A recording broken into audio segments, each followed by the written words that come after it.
Thank you for staying with us. Since the re-emergence of Donald Trump as the President of the United States on the 20th of January 2025, he has issued a series of executive orders aimed at undoing several healthcare policies implemented by the Biden administration, indicating his intent to reshape their approach to healthcare.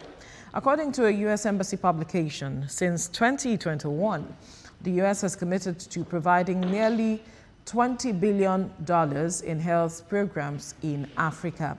But there are concerns that these new policies may result in a setback in Nigeria's healthcare system. Joining us for this conversation is public health consultant Tui Meipaodu. Good morning. Good morning. Good to have you join us. Nice to see you always. Good morning. Thank you, Brian. Trump signed about 21 executive orders, 3 of which focused on health. And when he did that, it had been reverberating across the world, and a lot of controversy surrounding his decisions, divergent views as a result of that. But when we come home, we have seen the impact of these aids that we get from the U.S., about 3 or 4 of them or more that we've been getting from the U.S., but now he has pulled the plug. What are the implications from your perspective? Thank you so much. Let me lay the premise first and foremost. We're living in an ecosystem, a limited space, limited by ecosystem. No matter how you think about it, if you look at this whole setup or room now, it's a whole system. Yeah. If you have an ant at the corner there misbehaving, you think it's not going to affect you, you're joking. Now, in this ecosystem, we must provide health, prevent death, and prolong life in this ecosystem we're living in. And then how do we do this? First and foremost, we need to produce public health goods, research and development, standard and guidelines for everything that has to do with health. We must do that. The other thing we need to do is to actually do what we call surveillance. Okay, we have to build capabilities, we have to do surveillance, because we know that the capabilities, what we can produce in the US may be different from Japan, may be different from India. We have to actually do those capabilities, research and development. You know, we have to do all those things and ensure that we share those capabilities across the world for us to be able to respond maximally and then be able to call ourselves to order that what we're doing is proper. Now, because we know that our abilities are not the same, we have to, again, mobilize human resources, we have to mobilize funds, we have to mobilize technicalities across the world so that our ecosystem is protected. And that exactly is what WHO is doing. There's nobody that does that. And then, because if you feel that, since you are at this corner, which is very nice, and that corner is not important, you cannot sign executive order against HIV. You can't sign executive order against Ebola or even COVID-19. Okay, these are things that do not understand what you call boundaries, limitations. They don't need visas. So that is the state of the world. So if people are saying that Trump made electoral promises that the world should not be concerned, they seem not to understand the depth of what is involved. Okay, now, having said that, you know that WHO will help you to structure a alert system, do guidelines, craft response to whatever health challenges, whether infectious or non-infectious diseases. So, and then we put there are a lot of technicalities involved. Now, when you look at Nigeria, we've been benefiting from all these things. We'll come to what we can do and why we should be careful or not, why should we have apprehension or not have apprehension. We'll come to that. But you look at us, U.S. render assistance through 4 critical agencies. Center for Disease Control. Yes. They help our laboratories, they help us build capacity, train epidemiologists so that we can have ability to detect any emergency that is happening. And of course, we've seen level 4 laboratories being supported, built around Nigeria through such things. If they even share information on critical response to diseases, so that is one, the technical aspect. The second aspect is President Emergency Relief for AIDS, PEPFAR, that is there. Now, according to them, they've committed about how many billions? $8.something billion to deliver antiretroviral drugs, to do testings for people, and ensure then that it is free. And ensure that at least it's affordable. Yeah. Affordable, okay? Right. So, wonderful. Then, in malaria, they've helped us to actually respond to malaria, supply rapid diagnostic tests, supply anti-malaria drugs, and of course, do treated nets, and even help to spray more than 200,000 homes as it is. So we see all these responses, and then what have we gotten from that? Reduce infant mortality, reduce maternal mortality. We're trying to beat down HIV/AIDS now because we have a deadline, 2030, to make sure it's no more public health issues. Right. So these are the things. Now, with that fiat, executive for that, all these things are reduced. And then let me also mention the primary healthcare infrastructure development, which they are committing as much as $2.something billion to, and which $40 million has been released, supposed to be released last year. So we see all these things playing out. Now we're on our own, according to Trump. But the danger is not for us alone. The danger is for America. The danger is for the whole world. Because How so? Like I said, now it's an ecosystem. It's an ecosystem that you cannot run away from. But how is it a danger to America? That's what I really want to understand. Okay. Now, first and foremost, the information sharing is very key in global health response. If you exit WHO, how do you share information? Okay? Secondly, we need a lot of research to see how to respond best. For instance, we're having quite a high number of multi-drug resistant tuberculosis now. It can find its way to America. So most of those researches and exchange of ideas come from both sides. So if it gets to America, it will affect America. In fact, COVID was already affecting America even more than China, where it originated. That's the challenge. But if you tell me that America is not aware of all this, or Donald Trump is not aware of all these challenges, you're joking. He knows exactly what he's doing and why he's doing that. All right. So countries are beginning to respond. We see South Africa responding, where the president was talking, about, well, Trump should leave Africa alone. Even Uhuru Kenyatta, former president of Kenya, also made his own speech, regarding that this is the time for us to wake up. And I think Nigeria is waking up. If you look at the potential reduction in foreign aid, where the government has now approved 4.5 billion naira for HIV and AIDS treatments, that is quite signaling a move towards self-reliance. So do you think Nigeria is now getting to wake up? How sufficient, how sustainable do you think this might be in the long run? I agree that we have a lot of gaps because for a long time we've relied on this kind of aid. But now I'm glad that instantly $1.02 billion was approved to the Strategic Health Development Plan, and then another $32 million was approved for retroviral drugs. Of course, that's what we call response. But our response should actually be total. Total in the sense that we know where our capabilities are. Because in the past, we've seen how we responded to Ebola, how we responded to even the COVID thing. We had sufficient information, sufficient experience in dealing with, we've been dealing with Lassa fever, we've been dealing with meningitis, all those outbreaks, we've been dealing with them in a way. So what we need to do now is to deepen our capabilities locally. And then one of the key instruments we can use is actually to push for health literacy.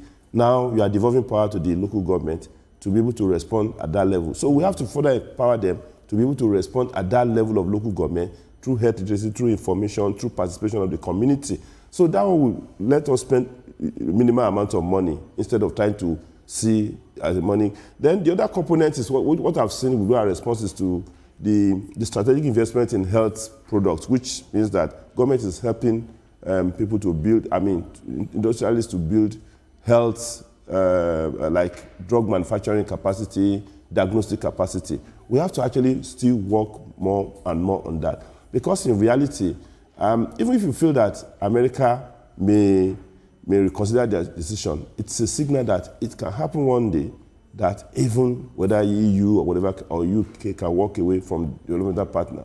But let's face it, the influence America has on us or any other part of the world is equivalent to the assistance they are rendering to the whole world. Now, for me, I will not consider, not that I'm even going to consider building houses anywhere in the world, but for instance, I will not consider North Korea, okay? But I will easily consider America. And because we're also impacting on America, it makes sense for America to respond to us in a way that the corporations respect can grow. But if you choose to push people away, then it's just like, for instance, if you look at the global financial system, let everybody start using their currency and jettison dollar. That would be a real disaster financial crisis in the whole world, because that is exactly what is happening with this exit from WHO, exit from Paris Climate Accord. All right, yes, Nigeria is waking up to its responsibilities, but we know that despite these contributions that we have been receiving from WHO, where the US is contributing about 22% of what funding that the WHO has, we are still struggling with the state of our healthcare as it is. Because when you look at our response to the various pandemics that we had witnessed, yes, in Lagos, we still saw some level of proactivity, but we still hear that our healthcare system is battered and shattered because of even our budgeting as it is for the healthcare system.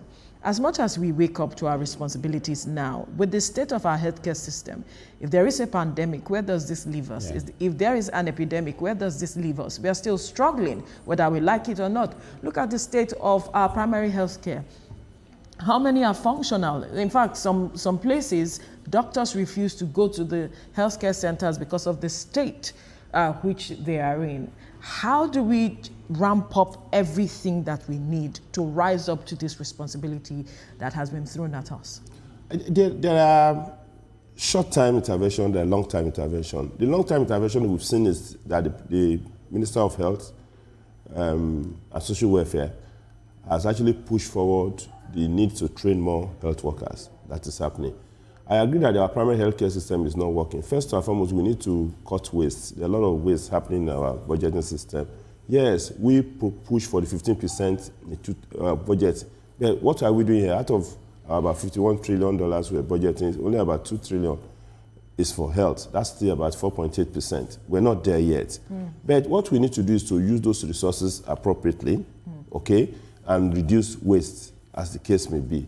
Now, like I said, we have to actually look at the level of local government. What can we do more at the level of local government? We have to push for health campaigns. Now, we're training more doctors because in reality, yes, that one will take some gestational period, which is about 5-6 years. In reality, they've improved the number of health workers that can be trained by each university and register more university. So it has to be a gradual thing. But while we're working for that, while we're working to achieve that, we need to be able to talk at the level of prevention. We need to talk at the level of health literacy. And I hope that government at every cadre should be able to put a lot of funding to that campaign, how to protect yourself and all that from health. If we do that and our behavior changes, we can be able to start seeing traction in the next 5 years. But it has to be a consistent thing, and we have to see how to really allocate more to health. But as it is, we have no choice. Yes, we have to seek other partners. And the danger is that, you know, if you see the way WHO is funded, the danger is that some other specialized funding concerns will take over some programs and insist on their own thing. But in reality, to do a sector-wide approach in applying the fund, you can be limited. Because if, for instance, a foundation is giving you money, you say, spend this money on this thing alone, that constrains WHO. That's right. So the voluntary, the assessed contribution by members is a different thing, and that's what the US pulled away from. So, but we still look at different agencies, different foundations, other countries to put in and bridge the gap. In talking about looking for other partners in other countries, look at, for instance, we have the BRICS, nation, Brazil, Russia, India, China, and South Africa. Nigeria is part of it now. Other countries are also coming in, so they are expanding. I'm not thinking with Trump, we don't know what stance India has, because India seems to be, dilly-dallying as to what do we do. But I think yesterday or a few days ago, they came out and say they are not joining the de-dollarization, strategy, which to them doesn't make sense, simply because Narendra Modi met, Donald Trump, and then he didn't sanction them with the tariff, but then he sanctioned Canada, etc. How do you think we can leverage our partnership if the world comes together and then we isolate US, like, okay, fine, close your country, do whatever you want to do, fix your country. We will come together and partner and trade among ourselves. Which other area do you think we can leverage this to the betterment, the benefit of the Committee of Nations against the United States? It's going to be a difficult fight. I mean, for instance, I think the best part is actually to look for negotiation and really see how to navigate this Trump era. The U.S. is so much entrenched into a lot of things that the world will have to really take a lot of flack if they have to actually go head on to fight the United States. I think the world does not need that kind of fight now. In any Maybe way. not fight, so but looking at alternatives, because look at dollar has enslaved everyone. What happened now is that there will be realignment. That is what is going on. There will be realignment. It's going on already. It has to take time to mature and be able to have the same effect that we see that dollar is having now. The realignment is coming, and then it will eat substantially into the U.S. influence all over the world. I think I don't know why. I'm sure Donald Trump understands what he's doing. When you look at the pattern, he understands exactly what he knew perfectly that taking all those decisions to alienate America, but he has a reason for doing it. And the reason couldn't be more than holding on to power. It couldn't be more than holding that. On to what power? World power? No, US power? I mean U.S. power. Okay. They have full control of the people, manipulate them, take decisions. Because again, when there are contradictory decisions coming from, say, WHO now, let's look at the COVID issue now. Yeah. WHO says this is what you need to do. We have seen these germs responding this way. He was thinking it was a lie. He didn't respond on time, and it had serious effect on the country and led to his loss of election. So he saw those people as a block or obstacle to his own hold on to power. So all those agencies that's likely to be an obstacle to him holding on to power will have to actually be dispensed with. And that's what we're seeing. Paris Climate Accord, WHO, taking US fund away from. It's just trying to create a sense. But they are pumping more money into IPAC, which is, we should not even go there. Aha, okay. So we don't, yes, they're pumping more money into those things. So he just wants to honestly look at his own class of people. Look at some things you would not expect to see in America. A few days ago, I saw American Bar Association issuing statement as if we were in Nigeria. So again, that is what is going on. But as far as health is concerned, the chicken has come home to roost. For us in Nigeria, we must sit down, improve our capability, deepen health literacy, reduce waste, and see how we can gradually improve our health spending, especially at the local level. Right. Look at how we need to respond appropriately. Without that, of course, good enough, we can now manufacture rapid diagnostic tests, even for malaria. Good enough, people are producing antiretroviral drugs, relying on raw materials from India and China. But we still have a challenge of counterfeit drugs and medication and all of it. We have all that challenge, but we do not have as much time to delve into all of those as it is. But we must thank you, public health consultant Chukwuime Bawandu, for your time on the program. Thank you so much. Thank you. All right, still to come on the show, after a short break, we will discuss the CBN's new rule on ATM withdrawals.